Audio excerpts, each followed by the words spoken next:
केशवाचं. केशवा माधवा तुझ्या नामातले गोडवा, तुझ्या नामातले गोडवा, तुझ्या सारखा तूच देवा, तुला कोणाचा नाही हेवा.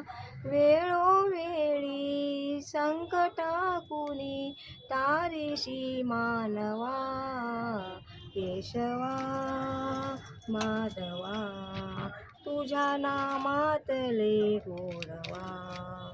वीर धनुर्धन पार्थासाठी चक्र सुदर्शन घेऊन हाती, रथाकुनिया पांडवाचा करती गौरवा, केशवा माधवा तुझ्या नामातले गोडवा.